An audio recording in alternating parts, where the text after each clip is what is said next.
Warning: this list contains spoilers from House of the Dragon Season 1 and Fire Blood. The Dance of the Dragons has commenced following the epic season finale of House of the Dragon.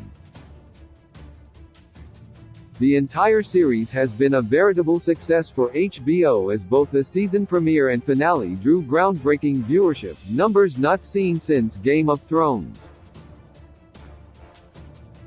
While there were some concerns early on regarding the pacing and jarring time jumps, it clearly didn't deter interest in seeing dragons soaring and fighting on TV again. Despite early reports from the showrunners that there would only be 9 dragons featured in Season 1, the finale surprised many, by introducing a 10th, Vermithor, to join the likes of Syrax, Caraxes, and Vhagar.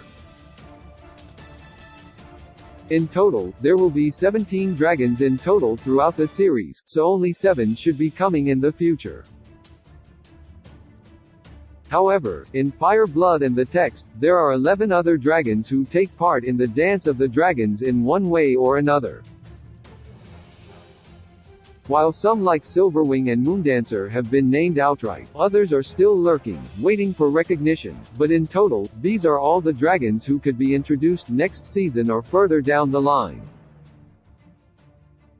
Tessarion: for those familiar with the books, there was one big omission from the first season of House of the Dragon: Prince Daeron Targaryen. He is the youngest son of King Viserys I and Queen Alicent, and according to showrunner Ryan Condal, he is away in Alltown with the Hightowers, with his dragon, Tessarion, via Variety. She is also known as the Blue Queen for her deep cobalt coloring and bright blue flames. Tessarion is a younger dragon, being 1/3 the size of Vermithor, so in House of the Dragon, she might be comparable to Sunfire or Seasmoke. Daeron will become known as Daeron the Daring for his actions during the Dance of the Dragon, all on board his trusty dragon, Tessarion. Since he is a necessary introduction in Season 2, so too is she. Moondancer got a shout-out from Demon as he was doing the dragon math during the season finale. She is a pale green and live dragon paired with Baela Targaryen, played by Bethany Antonia in House of the Dragon. Due to that fact, she is certainly one of the dragons who will be introduced in Season 2. Moondancer will be one of the smaller dragons, yet that will make her lithe and difficult to catch.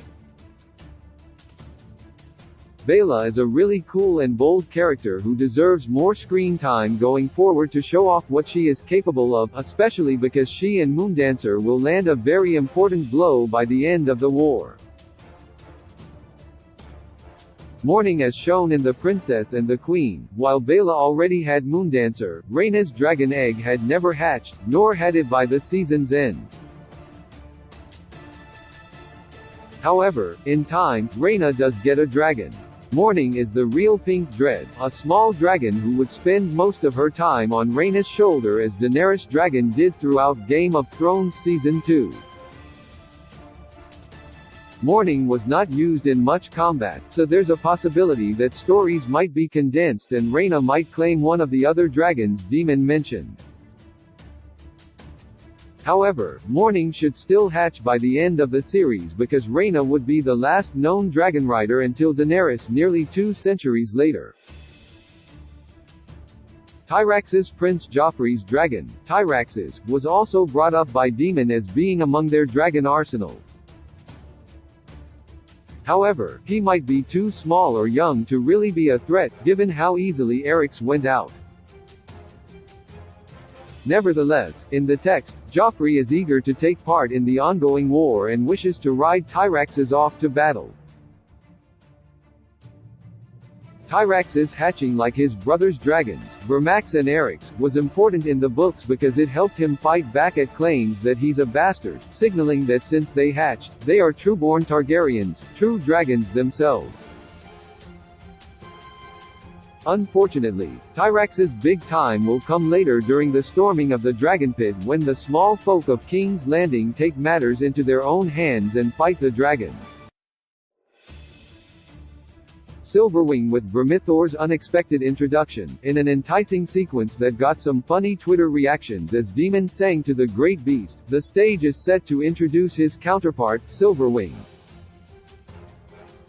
She is an old dragon, once ridden by the great Queen Alyssane, Viserys and Rhaenys' grandmother, who is also residing in the Dragonmont on Dragonstone.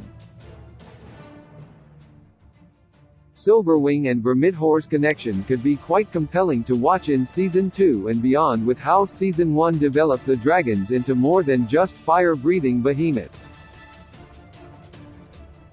Stories tell that on Silverwing, Alyssane traversed all over the Seven Kingdoms, even to the Wall. However, when she wished to go beyond it, the Great Silver Dragon would not, which alarmed Alyssane. In light of the revelation about Aegon's dream, this moment has even more depth as it could play into the Targaryens' role in fighting back against the cold forces from beyond the Wall. Stormcloud, although he is far too young now to be flying about like his older brothers, Aegon the Younger, as he will be known, not to be confused with Aegon II the Elder, could have his own dragon in Season 2. This would be Stormcloud, who like his rider is young, inexperienced, and innocent. In the text, Aegon is already 9 by the time the dance breaks out, but in House of the Dragon, he is much younger, so that might affect Stormcloud's introduction. More importantly, the young prince is supposed to flee from enemies on Stormcloud on their first flight together, but that may not be possible, given the timeline, so his inclusion might not happen. Morgul, Shrykos, Aegon II's twin children, Jaehaera and Jaehaerys, both have their own dragons, too. As shown in the Green Council, they seem to be the same age as Aegon the Younger. Their dragons, Morgul and Shrykos, respectively, were also not accounted for in Demon's math, although he only mentioned adult dragons, so that doesn't limit their case. However, should there only be 7 new dragons coming in future seasons, Morgul and Shrykos would be the ones most likely to end up on the chopping block. In Fire Blood, like Tyraxes, they are among the dragons attacked during the storming of the Dragon Pit, and as they are very young, they were never ridden by the time of their demise, yet they could still take out some of their attackers along the way. Sheepstealer Demon also mentioned 3 wild dragons, which was an exciting thing to hear. Only one of these, Sheepstealer, would ever be ridden in a storyline that should be at least teased if not included outright in Season 2 of House of the Dragon. Aptly named, Sheepstealer lives on Dragonstone and steals sheep from the small folk to eat, though he is not very aggressive to humans, interestingly.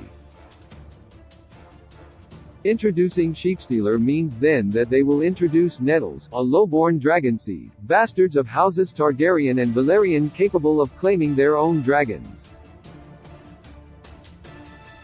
While others will seek to claim Sheepstealer with bold force, like how Aemon claimed Vhagar, Nettles is smarter and develops a true bond with the dragon. She will bring sheep to him once a day, acclimating him to her presence. From there, they become a formidable and fierce pair, and one of the few to survive the Dance of the Dragons.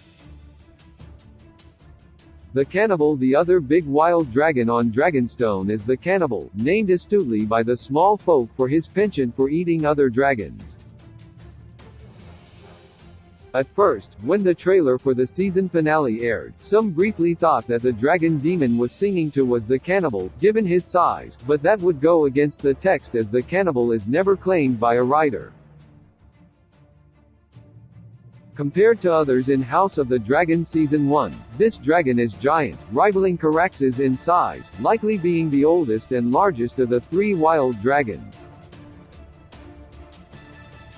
Some legends say that the Cannibal has been on Dragonstone since before the Targaryens ever arrived, which would make him older than Vhagar, and the true oldest dragon in the known world. Whether that's true or not, it would be very cool to see the Cannibal in Season 2. Grey Ghost. The last of the 3 wild dragons is Grey Ghost. He is described as being the color of morning mist and quite shy, hence his name.